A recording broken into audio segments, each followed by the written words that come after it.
Ok, pues sean bienvenidos a un capítulo más de este podcast, Meet, Mensajes en el Tiempo. Es un podcast que trata de encontrar esos mensajes que hay en el pasado, en el presente y en el futuro de las personas. Tenemos el día de hoy un invitado muy especial, un invitado que mucha gente lo conoce en el medio del deporte. Su nombre suena bastante cuando se trata de béisbol y más del Club Naranjeros. Tenemos con nosotros el día de hoy a un invitado sonorense, también como los que hemos tenido y los que van llegando también a Sonora y se hacen parte de nosotros. Tenemos con nosotros a Juan Aguirre. Bienvenido. Gracias. Muchas gracias por la invitación. ¿Cómo estás? Pues muy bien. Pues sorprendido por los proyectos que veo de las nuevas generaciones. Antes nuestras radios eran más comunes, ahora no.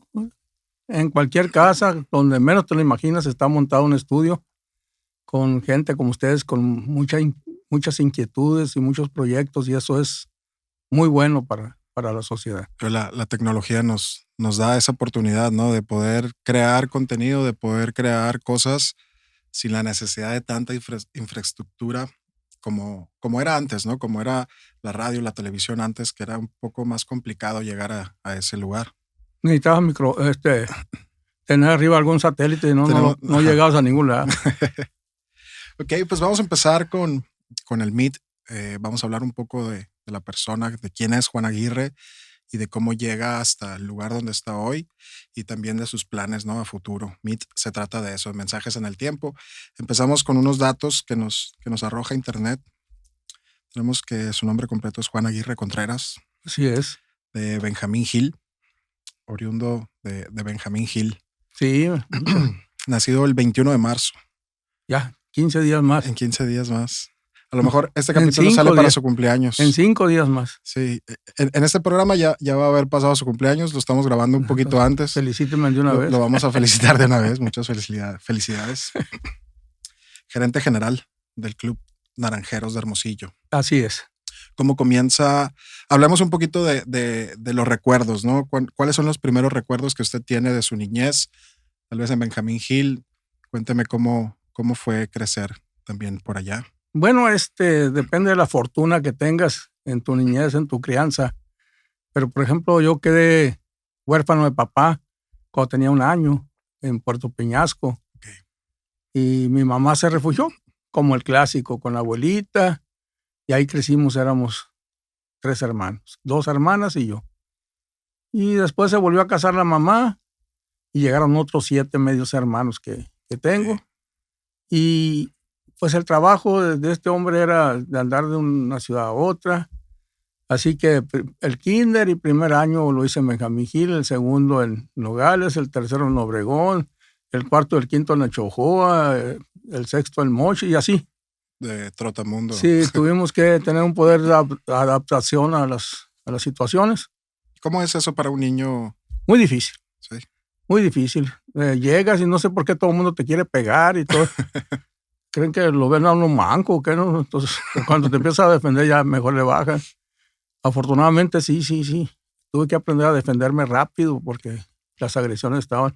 Y de niños, ya ves que a nivel primaria somos muy crueles los niños. Sí, de repente. Hacemos bullying de todo.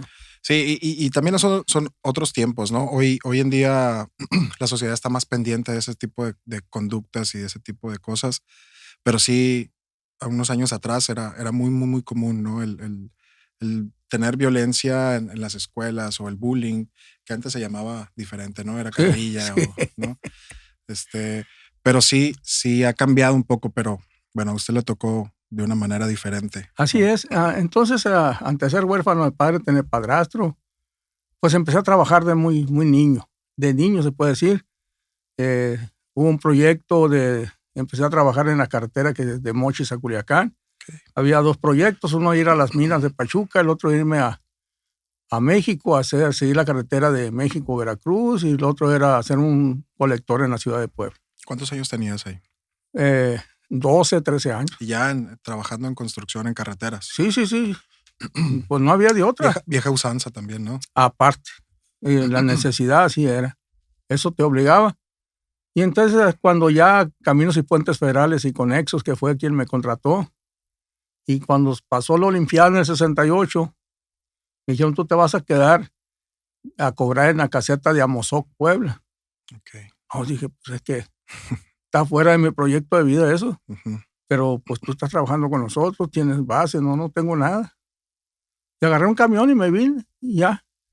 Entré al mundo de las maquiladoras en Mexicali y afortunadamente tuve la oportunidad de hacer buen trabajo. Regresé a Hermosillo igual a la maquiladora, hasta que un buen día apareció un amigo mío que lo habían asignado no era el INEGI, era un centro de codificación y captura. Okay. Antes de llamarse INEGI. Antes de llamarse INEGI era un centro de codificación y captura. Recibíamos los cuestionarios, los codificábamos y ahí los capturaban. Entonces, él no conocía el estado de Sonora, aunque es de Benjamín Gil también, pero no conocía. Entonces me dijo, necesito a alguien que me reciba los cuestionarios. Renuncié a la maquiladora y me metí a eso, a lo que hoy en la actualidad es INEGI. ¿Con qué soñaba en ese momento de su vida? ¿Cuál era como su proyecto? Ahorita me decía que estar en Puebla en la caseta no era parte de su proyecto de vida. No. ¿Cuál era? ¿En qué soñaba? No, a mí no me gustaba el sur. Okay. Nunca me gustó. No es que tuviera ningún proyecto. Y cuando aquí, en esa época que fue en el 80, que entré al INEGI, tampoco soñaba. Lo único que soñaba eran las preocupaciones, porque los niños empezaban a crecer y había que pagar escuela, había que pagar todo eso. Ya había familia. Ya había familia. 80. Sí. Juanito nació en el 77. El Tito nació en el 80. Y el Chapo nació en el 83. Okay. No hay chance de soñar. Los reclamos de la vieja y los llantos de los niños. ¿Quién va a soñar? No, olvídate. Entonces, afortunadamente, ahí el INEGI, una coincidencia con el señor Juan Uscanga y con David Telles, y bueno, un grupo de amigos que, pues, Juan Uscanga era cuñado de Pancho Barrios y tenía relación. Pancho Barrios, pitcher ya activo. Pitcher de Grandes Ligas. Grandes Ligas. Sí. Y luego con Eduardo Gómez Torres. Y ahí empezamos. Ahí empieza un poquito. A pichonear en los micrófonos. Okay. Y yo me acuerdo que mi compadre, porque era mi compadre Juan Uscanga, le registraba mucho mejor la voz. Le gustaba mucho a Eduardo Gómez Torres cómo narraba a mi compadre, porque le tocó grabar algunos capítulos, algunas entrevistas y todo. Y pues la verdad es que yo nunca tuve buena voz para eso, pero mi compadre sí tenía. Pero mi compadre no estaba para eso, no tenía ese proyecto. Tenía esa inquietud, pero no ese proyecto, mi compadre. Pero ahí empezamos. Era un contenido, ¿era en radio? Era en radio. Radio. XDL. Era deportivo totalmente. Sí, el programa se llamaba El Deporte al Día de Hermosillo Flash. De Hermosillo Flash, el extinto ya. Así era. Hermosillo Flash. Sí, entonces don Eduardo compraba el tiempo Torres, de la radio y el programa era de Hermosillo Flash. Okay. La noticia confirmada, muy buen programa. Y pues en eso estábamos cuando... ¿Eso qué año fue más o menos? ¿80s? Yo creo que fue como en el 81, 82, más o menos. Ahí comienza un poquito el acercamiento con el béisbol, con el deporte. ¿Ya había antes de alguna manera acercamiento con el deporte o fue la primera? No, fíjate que bueno, en lo particular fui muy deportista todo el tiempo. El fútbol, te puedo decir que me dio la posibilidad de estudiar, de vivir más o menos, porque me pagaban algo para jugar fútbol en aquellos años. Y jugaba softball en la noche.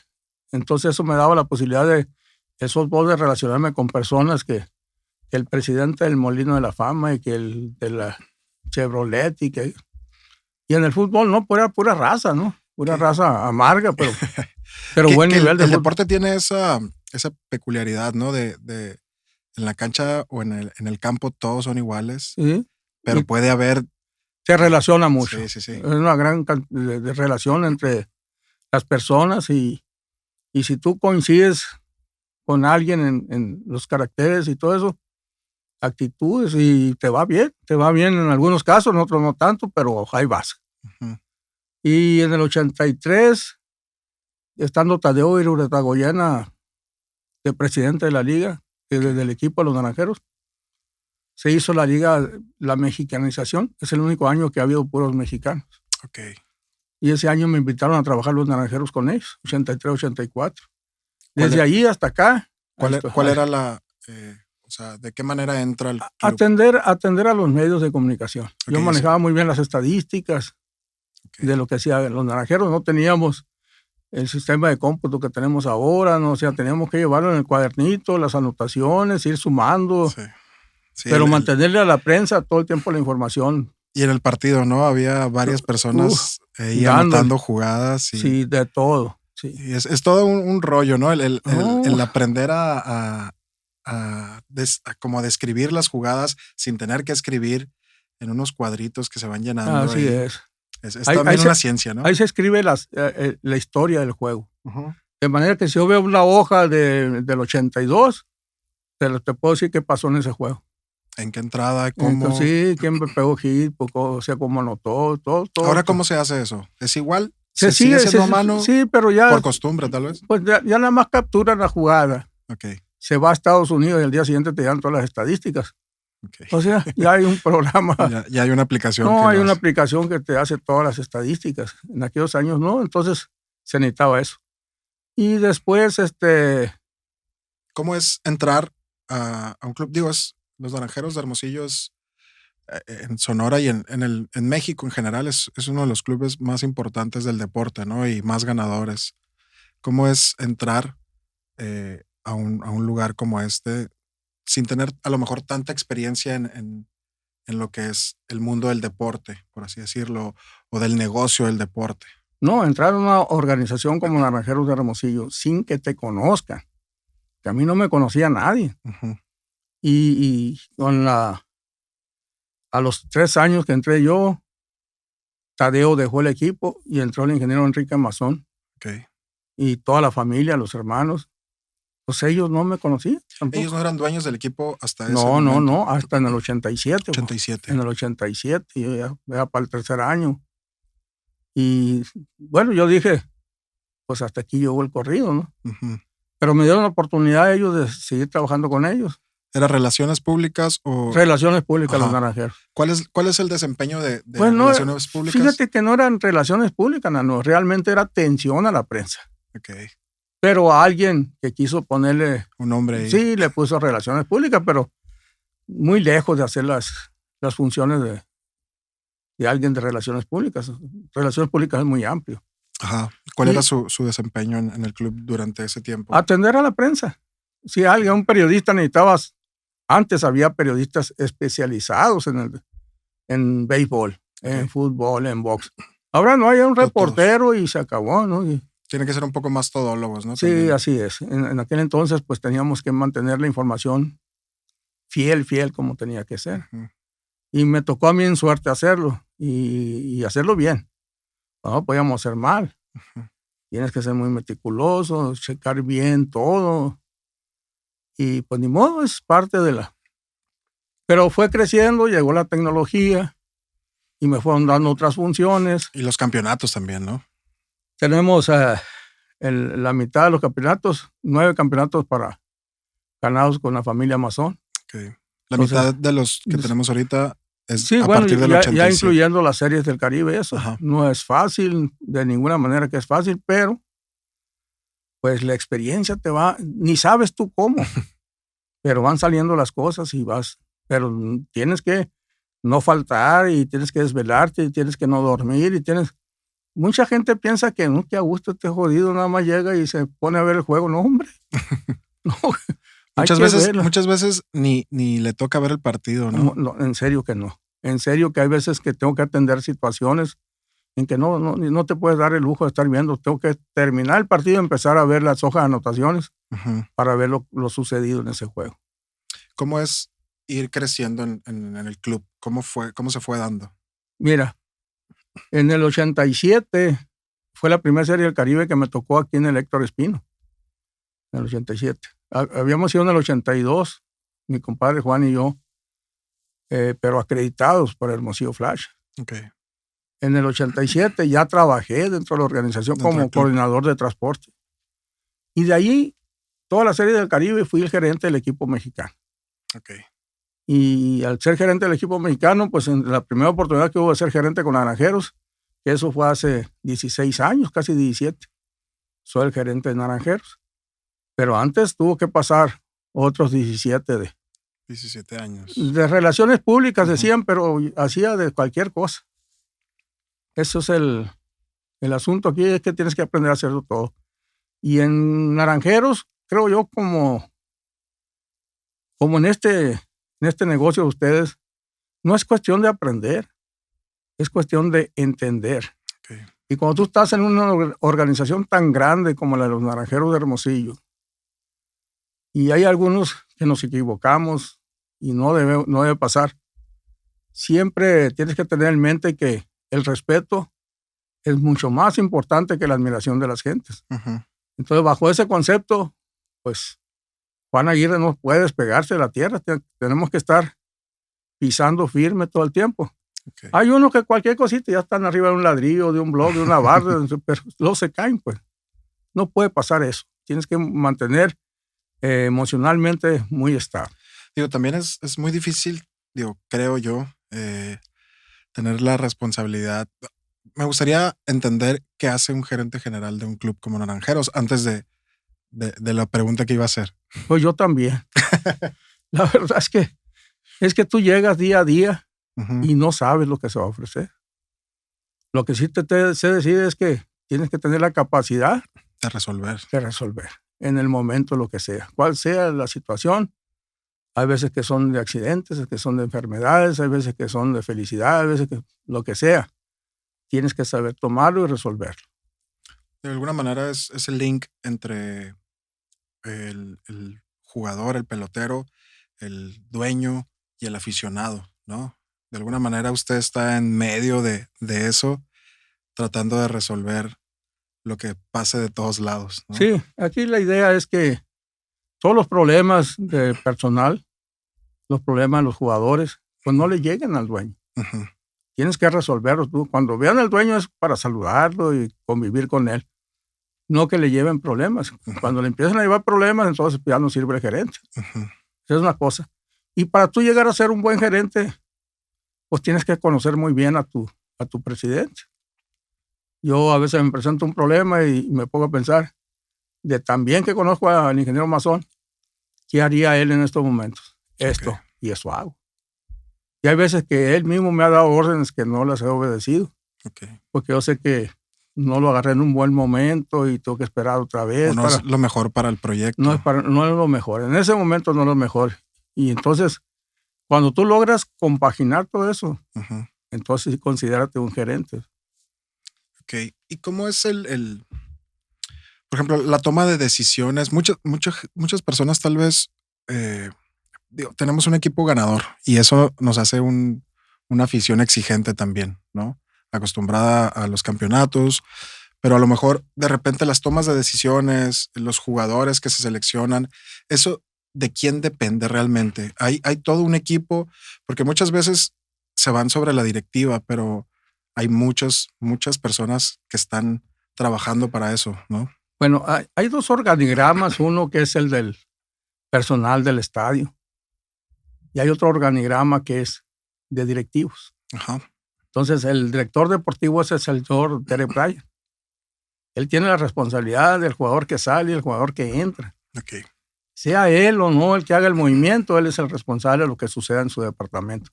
Realmente no es un organigrama, es un departamento donde está incluido el presidente del club, ¿me entiendes? Uh-huh. El gerente. Somos como unas 5 o 6 personas las que estamos opinando sobre los movimientos. Sobre los drafts, sobre los movimientos. Sí, de que cambiar a alguien y traer las primeras firmas y todo eso. Es un grupo de gente. ¿Cómo es, a lo que iba ahorita con la afición tan exigente, cómo es recibir esa presión? Porque supongo que es una presión constante de la afición, ¿no? Los naranjeros tenemos una afición me incluyo, soy hermosillense, naranjero también, y somos como exigentes con nuestro equipo, ¿no? Porque también a lo mejor nos tienen acostumbrados, ¿no? A ganar. Y cuando las cosas no funcionan tan bien como se quisieran, es como la presión y la crítica. Bueno, mira, ¿cómo es eso? Hay dos cosas muy diferentes, Nano. Por ejemplo, cuando estábamos en el Héctor Espino, teníamos una afición. Esa afición que teníamos en el Héctor Espino, esa afición de standing, ¿no? Que los naranjeros perdieron, se cayeron al 5º lugar, que si no salen de ahí no van a calificar. Día a día están checando el standing. Nos venimos al Estadio Sonora y eso es una afición que va al juego. Okay. Que ni conocen a profundidad el juego. Habrá algunos que sí, habrá otros que no.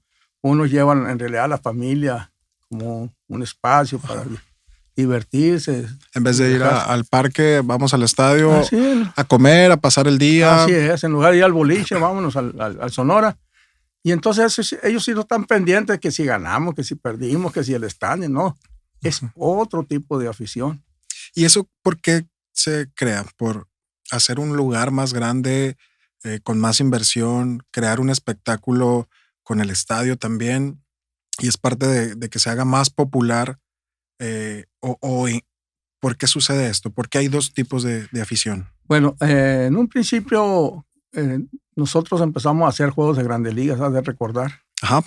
Hemos hecho 10 juegos de Grandes Ligas, algunas series del Caribe, como 4. Pero entonces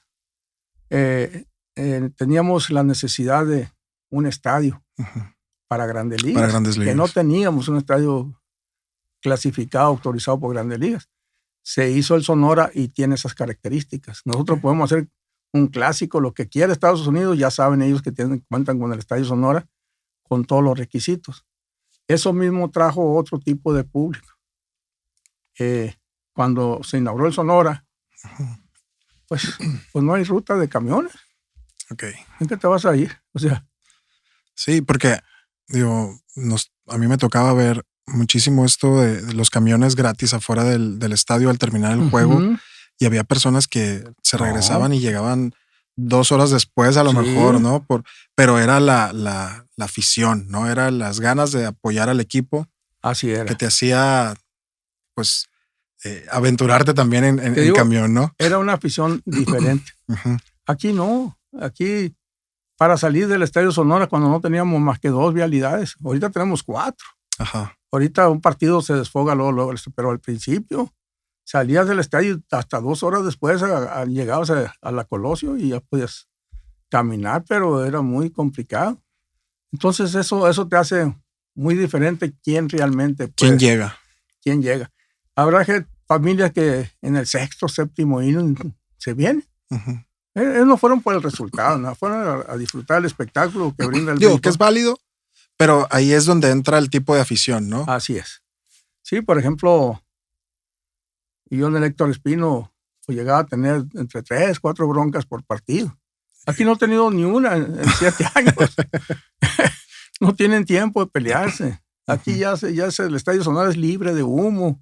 O sea, un montón de cosas favorables, ¿no? Y es un centro de reunión.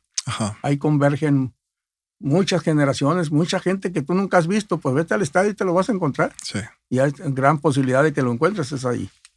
Que hay pros y contras en esto, ¿no? Acerca a mucha gente más al espectáculo, pero tal vez se convierte en eso, en un espectáculo. Que el deporte lo es, ¿no? Es un negocio, Club Naranjeros es una institución pues que tiene muchos años y sí es un negocio, ¿no? Sí es, el deporte se convierte en eso, pero a la vez es que son las dos partes, ¿no? Como la afición que va solo por pasar el rato, pero que es bueno para el negocio, pero de repente se convierte en cosas negativas como, es que ya no hay esa pasión tal vez por el club. Pues sí, fíjate que hemos estado viendo eso ahora que no tuvimos béisbol presencial. Creímos que esto iba a ser un fracaso.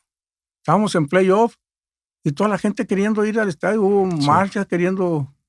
Sí, hubo un desfile grandísimo, apoyando, ¿no? Una caravana. Eso es un buen reflejo para nosotros. O sea, sabemos que tenemos aficionados, fanáticos muy pegados a Naranjeros de Hermosillo, y eso nos da mucho gusto.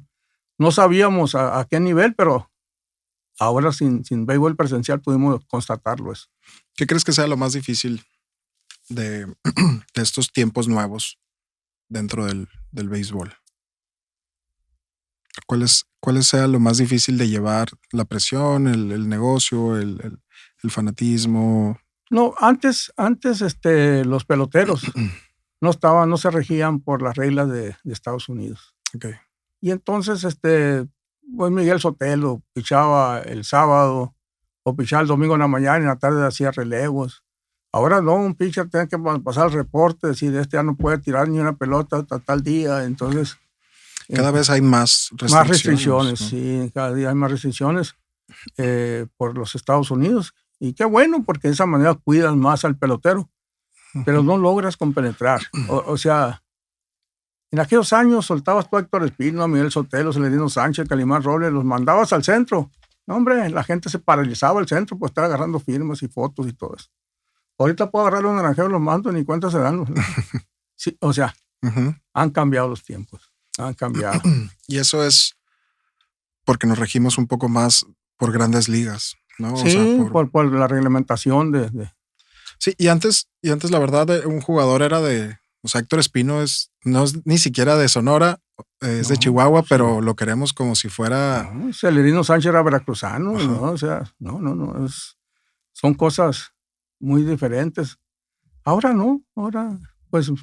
pertenece a los Piratas, pertenece a los Dodgers, o sea, ya no es la importancia de quién es, sino que de quién pertenece, o sea. Si pudieras cambiar algo, ¿qué sería? Si pudieras cambiar algo de cómo es el béisbol hoy en día. Ay, la verdad no, buscaría cómo adaptarme. Okay. No cambiarlo, porque los cambios no han sido malos, los cambios siempre son buenos. Son buenos, pero pues ya ves ahora, un pitcher tiene que tirarle a 3, y te ponen un reloj y tienen que tardar tanto el pitcher entre lanzamiento y lanzamiento. Que si se llegó empatado en extra inning, pues después en el doceavo vas a poner un corredor en segunda. Entonces, revisión de jugada, repetición, ¿no? Ese repetición. Tipo... Entonces, el béisbol original, por eso es muy diferente el béisbol de nosotros al béisbol de Estados Unidos. El béisbol de Estados Unidos, pues no le veo mucho fundamento, porque ellos le dan mucha importancia a la fuerza y a la velocidad. Ellos buscan el espectáculo, pues. Y el béisbol que nació aquí en México es de fundamento. Quiere decir que de fundamento, si hay un corredor a primera, y si no hay out, pues tócalo, llévalo a segunda, y si está en segunda y no hay un out, no hay out, pues llévalo a tercera. Entonces... había como más pasión, tal vez, ¿no? Más... Es fundamento. Y mucha gente dice... ¿cómo es posible que el béisbol sea el rey de los deportes cuando es pasivo? No es como el básquetbol, que es ráfaga, el fútbol, que es de mucha acción. Pero pues el béisbol es el rey de los deportes porque es el único deporte que se juega que el que ataca no tiene la pelota. Okay. El que está atacando no tiene la pelota, tienes que estar adelante del manager aquel y del pitcher. En esta cuenta me va a tirar esto, con corredor aquí me va a tirar aquello. Eso es fundamento, que ya existe muy poco en algunos estadios. Sí, hay mucha estrategia, ¿no? O sí. Era mucha estrategia. y podíamos ver a jugadores que no eran atlética, o sea, físicamente súper atléticos, pero la técnica o la estrategia era más importante que eso, ¿no? No como, por ejemplo, el básquetbol, que todos tienen que estar altos, o la mayoría, ¿no? Sí. Atléticamente o físicamente hay un factor también en el béisbol que también es punto de crítica, ¿no? De que no son tan atléticos, pero sí es muy, muy mental, es mucha estrategia. Es muy mental, como dijiste. Por ejemplo, en la actualidad, llega fulano de tal y me dice, quiero este tipo de bat, esta marca, esta medida, con este peso. Yo creo que si Héctor Espino hubiera tenido esa posibilidad, si así fue el rey del jonrón, no sé cuántos jonrones hubiera pegado. Don Héctor Espino jamás usó guanteletas. Okay. Y hay jugadores en la actualidad que no pueden jugar si no tienen las guanteletas. Entonces, ha cambiado, pero ha cambiado para bien, afortunadamente.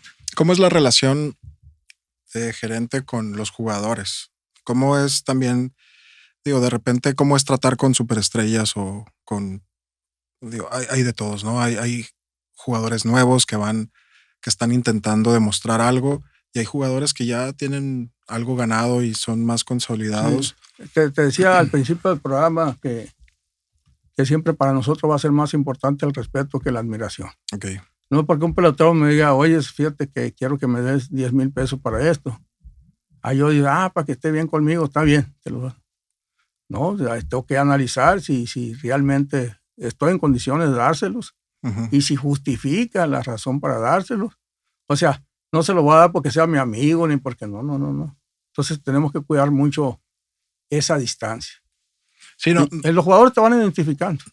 digo, supongo que no hay un favoritismo, pero de repente un jugador con más trayectoria puede demandar más cosas o puede... Y lo hace, pero lo tiene que hacer a la hora de firmar el contrato, Ok. no cuando la temporada está caminando, ¿verdad? Sí, claro. Se hace un adendum y se dice, ¿sabes qué? Para tal fecha yo quiero un bono por esto. Si lo cumpliste, pues no hay ni que pedirlo, hay que darlo nada más.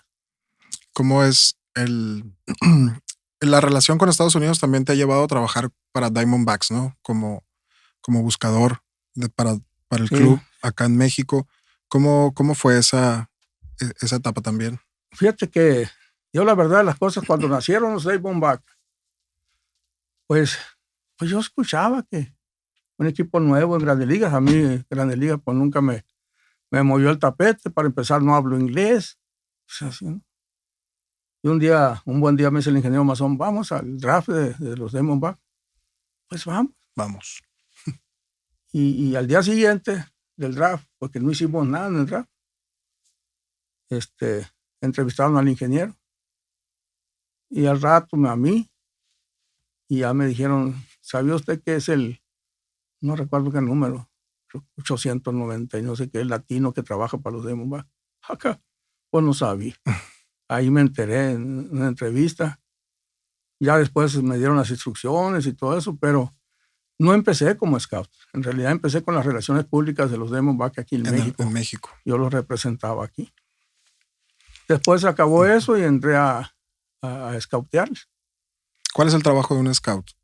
Pues tienes que buscar los jugadores con las características que ellos te piden y los parámetros. Eso es ser scout. Hay una película muy famosa, Moneyball se llama. Sí. ¿Existe realmente esa estrategia dentro del béisbol? Sí, pues por ejemplo, esa búsqueda de características especiales. Este manager que vino, Juan Navarrete, este mismo año lo usó. Ok. Porque él trabaja con Oakland. Okay. Toda su vida ha trabajado con Oakland, entonces ellos han hecho. Es la escuela, ¿no? Es la escuela de ellos. ¿Cómo lo recibe el aficionado eso? El aficionado ni cuenta se da. Los que se dan cuenta son los dueños. Es que cuando están ganando no pasa nada, ¿no? Cuando están perdiendo es cuando empiezan los problemas, tal vez. No, lo que pasa es que los que estaban jugando bien dejan de hacerlo y los que están jugando mal empiezan a jugar bien. Entonces hay una serie de circunstancias porque ellos van haciendo ajustes con las estadísticas. Uh-huh. Entonces, pero es totalmente interno. Sí. Hay aprendizajes. Lo podemos llamar fracaso, una temporada que nos fue mal, o lo podemos llamar aprendizaje cuando las cosas no se dieron. ¿Cómo equilibras tú mentalmente el fracaso versus el aprendizaje? Mira, lo que pasa aquí, Nano, es que siempre hay, si te fijas, muchos cambios de manager. Uh-huh. Entonces, mientras no haya un manager que aguante unos 5 o 6 años, pues vamos a estar cambiando de estrategias. Okay. Cada manager tiene su diferente situación. Entonces, ¿cómo es, cómo se toma el aprendizaje? ¿Cómo se lleva a cabo? Se acaba la temporada pasada, nos fuimos en el último partido. De hecho, con el partido ganado, se nos volteó. ¿Cómo se toma eso dentro del club? ¿Cómo se vive también algo como eso?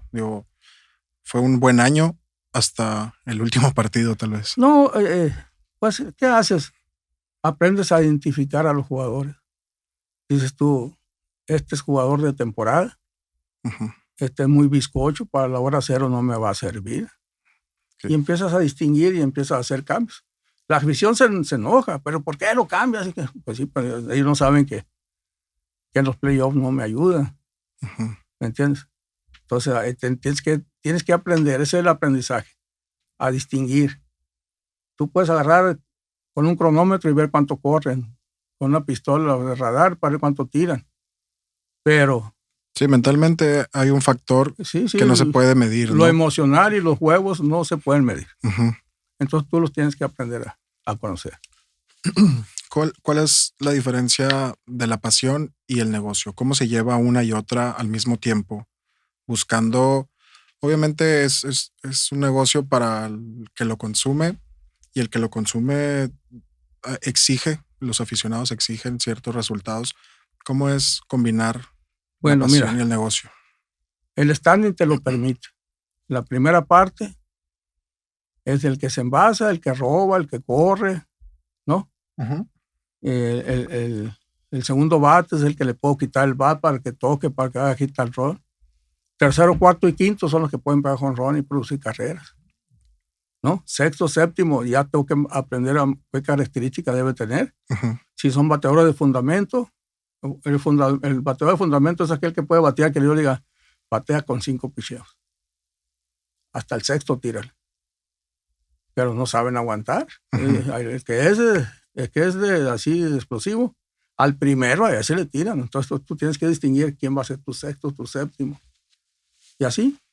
Y tratar de llegar al noveno con alguien rápido para que no tape luego cuando venga el primer bate otra vez. Entonces tú vas ahí combinando. El manager tiene que saber. Y ese es el equilibrio que se le da. Exigirle al que tiene que producir, al que tiene que pegar jonrón, y exigirle al que tiene que robar. Jerry Owen llegó aquí, penetró con la afición, fue un ídolo para la afición. Primer bat, fue campeón bat, pero se robó 2 bases en 3 años. Pues no era el primer bat que nosotros estábamos buscando. Sí, exacto, a eso voy, ¿no? Los resultados versus la afición o la pasión, porque hay jugadores a los que la afición lo abrazan y lo hacen suyo. Así es. Como un Héctor Espino, pero Héctor Espino fue el rey del home run, ¿no? Así es. Ahí no le puedes reclamar nada. No, cuando salió Jerry Owen, tuvimos que hacer una conferencia de prensa porque la afición decía, ¿por qué lo vas a sacar? Pues tiene 3 años, no ha robado más que 2 bases. Y necesitamos... Pero la gente no sabe de eso, pues. Ese es el asunto. Si pudieras decirle algo a la afición acerca de eso, ¿qué sería? ¿Qué pudieras? No, pues yo, mira, la verdad de las cosas es que antes que nada les agradezco que estén siempre en la grada y que disfruten el espectáculo. Los análisis y todo eso que nos lo dejen a nosotros. Trataremos de darle el mayor gusto. Nosotros hacemos el equipo pensando en la afición, qué le guste, qué no le guste, todo eso. Pero no podemos descuidar los resultados tampoco. ¿Cuáles son los logros profesionales que tú consideras más importantes para ti? Nunca los busqué, pero mi familia ese es mi logro. Sacar adelante una familia con 3 hijos, Nano, es muy complicado. Un hijo beisbolista también, ¿no? Sí, un hijo beisbolista. ¿Cómo se vive también ser? Es la otra cara, ¿no? El ser papá de un beisbolista, pues, de un pelotero, y ver que hay días buenos y que hay días malos, ¿no? Pues eso a mí siempre me quedó muy claro. Y él me decía, no es posible que no vayas a verme jugar, o sea, pues no, o sea, yo tengo otras obligaciones. Y acuérdate, tengo un hijo, mi hijo mayor, Juanito, tuve que trasplantarlo, o sea, tuve que dedicarle mucho tiempo para trasplantarlo, pues es un proceso de enfermedad y lidiar con todo eso. El Tito, que es el único que me salió libre, pues que estaba aquí en casa. El Chapo no, porque se fue a Estados Unidos. Se fue a jugar béisbol desde los 15 años, se fue a estudiar la high school y ya no regresó. ¿Cómo le ayuda o le perjudica tener a un papá dentro del...? Le perjudica. Sí. Sí, le perjudica más. Sí, hay más críticas tal vez. Hay más críticas, por un lado, y en algunos casos más consideraciones. Y en los dos casos está mal. Ya cuando hay conflictos de intereses están mal. Uh-huh. Pero al final del día se tiene que ganar el lugar, pues, ¿no? No, o sea, no, ahí en el béisbol no. De todas maneras, aunque seas hijo de Juan Aguirre, tienes que ir a pararte a batear tú solito. Ajá. Y si sale una rola, pues tú solito. O sea, ahí nada te sirve el parentejo con nadie. Aparte de Naranjeros, ¿has tenido acercamiento con otros clubes para de alguna manera trabajar o asesorías o Naranjeros desde qué año? ¿Desde el 83. Del 83 para acá. 37 años fiel a los Naranjeros. Sí, no. Gracias a Dios no he tenido la necesidad de nada. Ni me han hecho, por respeto, no me han hecho nada. Sí, es que ya Juan Aguirre va ligado al club, ¿no? Sí, por respeto a los presidentes, no. ¿Qué te gustaría para tu carrera pensando en futuro? ¿Estás bien con lo que es ahorita tu carrera o te gustaría llegar a otro lugar o qué ves? ¿Qué ves en el futuro? Mira, yo la verdad lo que veo en el futuro es mi pensión. Yo creo que mi puesto ya es para un joven. Pero como te decía ahorita, no es cuestión. Si yo te llevo a ti al estadio, en un mes vas a aprender todo lo que yo hago. Pero no lo vas a entender. Uh-huh. ¿Qué caso tiene? O sea, entonces hay que prepararlo muy lentamente a una persona que vaya, que ya entienda y que nada más vaya y aprenda. Es difícil entender esto de, ok, ya tengo, ¿cuántos años en el club? 37. 37 años. ¿Qué tan complicado es entender que ya es momento tal vez de que gente más joven suba? No, para mí no ha sido difícil. Yo estoy muy consciente de que esto es un ciclo. Afortunadamente lo logré y saqué adelante a la familia. Me preocupa en un determinado momento los compromisos fuertes que me pudieran venir fuera del club. Uh-huh. Por la situación económica, no por otra cosa. No, yo ya cumplí, yo ya. ¿Estás satisfecho con lo que has logrado, con lo que has trabajado? Muy satisfecho, porque ante la sociedad nunca he tenido ningún problema, con la autoridad menos. Entonces, ya más satisfacción que eso no se puede pedir. Los resultados dentro del club, bueno, el presidente, si me ha tenido 37 años, quiere decir que están bien. Es por algo, ¿no? Así es. Pero la ciudad, la sociedad y las autoridades no han tenido problemas conmigo, ni con mi familia, pues ya. ¿Cómo, hablando de eso, de la sociedad y el Club Naranjeros es parte también de la sociedad hermosillense, ¿no? ¿Cómo es ese contacto con la política, con la religión, con la sociedad en general, siendo gerente general de un club deportivo que tal vez no tuviera que ver con las otras cosas, pero sí está muy relacionado, ¿no? De alguna manera. Fíjate que parte de la base del trabajo es esa. Yo me forjé, por un lado, porque mis hijos jugaban béisbol, pero me forjé en los campos, con los niños. Entonces siempre tuve el pendiente que no les hiciera falta en las ligas pequeñas, ni a la asociación, al béisbol infantil, siempre estuvimos muy pendientes. Eso es muy importante. Y lo que aportes para el béisbol, eso es lo que vale. Lo que hagas, pues te lo pagan. Estás haciéndolo porque te están pagando. Pero lo que tú dejas, que la representación mía del club ante la sociedad, que sea lo mejor. Entonces, pues nunca he tenido restricciones por parte del club. Y eso es, el trabajo se hace apoyando a la gente. ¿Con qué te quedas? Digo, no es que esté tratando de cerrar un ciclo en este momento, pero ¿con qué te quedas con toda la historia que has tenido dentro del club y del deporte? Pues te lo decía, igual. Con el respeto, yo puedo hablarle a un Fernando Valenzuela, a un Vinicio Castilla, a los familiares de Héctor Espino, y todo el mundo me va a contestar muy bien. Con eso me quedo. Con el respeto que gané de todas las gentes. Es muy importante el poder llegar a cualquier persona con el respeto, ¿no? Adecuado, el poder, no sé, si alguien recibe una llamada tal vez que dice Juan Aguirre, la va a atender, ¿no? Porque es una persona también entregada, porque Así es. Al revés, es lo mismo, ¿no? Si alguien te marca a ti, si alguien se acerca contigo, yo he visto que siempre tratas de atender y de ayudar y de alguna manera involucrarte o como decíamos hace rato, ¿no? Solucionar algún problema, sea deportivo, sea... Una ayuda. Igual tú tienes que estar muy firme, pisando el piso, pisando el suelo bien firme todo el tiempo. No te debes, decía mi abuelo, cuando te suba a los pendejos, hasta ahí llegaste, maestro. Entonces nunca debes levantarte nada. Siempre tranquilo, igual, o sea, no pasa nada. Tienes que ser igualito. Yo no sé si tú me has visto algún cambio de cuando tú te metías abajo del Volkswagen y yo manejando. Es el mismo, o sea, misma cosa, ¿no? Sí, digo, a lo mejor no lo platicamos ahorita. Juan Aguirre es mi padrino, me conoce desde que estaba así bien chiquito. Entonces hay miles de historias, ¿no? Y por eso tenemos la confianza de poder platicar hoy, de poder decir y yo poder preguntar a lo mejor lo que se me ocurra. Y digo, así es la personalidad de Juan Aguirre también, ¿no? Una persona súper amigable, súper, no sé, amistosa, que siempre te deja acercarte y si te puede ayudar, te va a ayudar.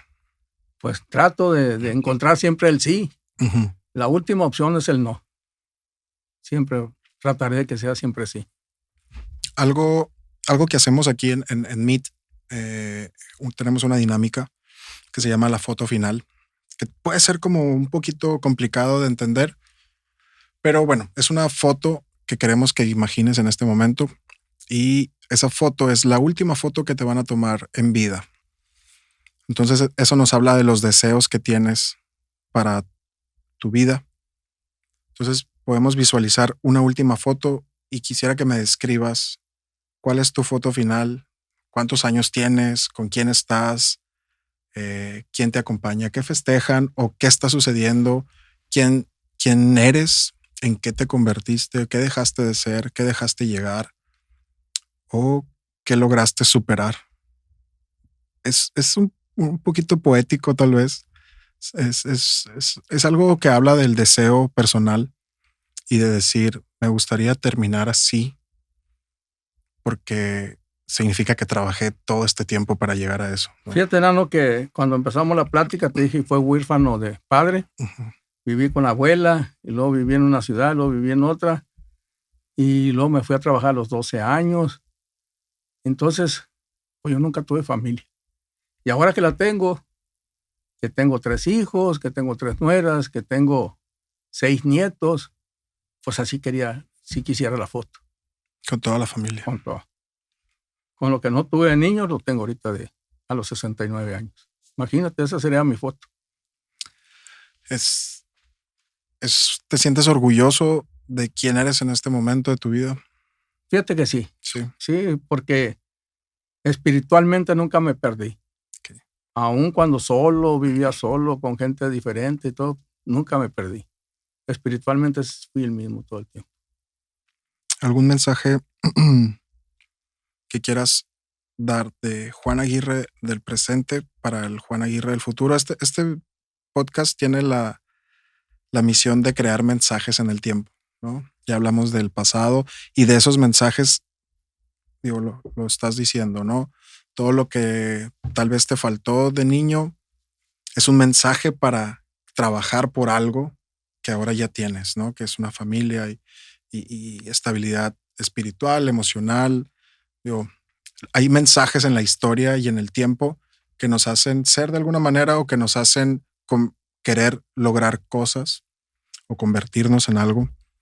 Entonces, me gustaría que dejáramos, ya para cerrar, un mensaje para cuando este podcast lo vuelvas a ver a lo mejor lo vas a ver cuando salga y luego en 5 años, 10 años, no sabemos.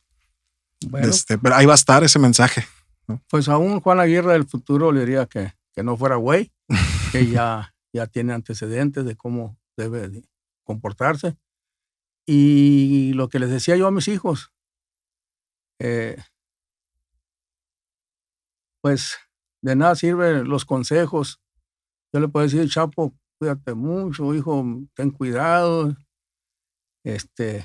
Yo creo que el ejemplo es un consejo no dado. Con eso me quedaría. El ejemplo. El ejemplo. Muchísimas gracias por tu tiempo, por compartirnos, por hablarnos a lo mejor cosas que no te habían preguntado en toda tu carrera de como gerente o como parte del club, un poco más personales, ¿no? Y hablamos de tu familia y hablamos de dónde comienza la historia de Juan Aguirre. Muchas gracias por compartir, muchas gracias por dejarnos estar acá contigo y tú estar acá con nosotros. Estamos en la cantera, ya saben, grabamos este podcast. No, muchas gracias, yo los felicito de veras. Y sí, cierto, lo de la monja, voy a tener que salir. Como las monjas del convento. Para que la gente lo sepa, pues cómo sale una monja de un convento, pues hecha madre, ¿no? Pues entonces, así vamos a salir ahorita de aquí. Nunca había regresado el tape tanto. A ver si no se fundió la máquina. Esperemos que la máquina esté bien. Pues, yo también. Pero de verdad, muchísimas gracias. No, gracias a ustedes. Y encantados de Lo tenerte más acá. difícil de la entrevista fue la perdida que me di. Conocí todo el Fobiste y la camé. Tuvimos problemas técnicos para que llegara. Pero bueno, lo logramos. Estamos acá, platicamos bastante a gusto. Muchísimas gracias, Juan. No, gracias a ustedes. De veras. Muchas gracias a la gente que está pendiente también del podcast, a la gente que nos está viendo, ya sea por Spotify o por YouTube. Muchísimas gracias. Este es un capítulo más grabado en la Cantera Studios. Muchísimas gracias al staff, al Ramfer y al Medina que están acá tras las cámaras y están logrando que esto suceda. Muy bien. Ahí les agradezco que me avisen cuando sale para estar al pendiente. Muchas gracias. Las mañanitas de su cumpleaños. Vamos a ponerle las mañanitas aquí al final del video.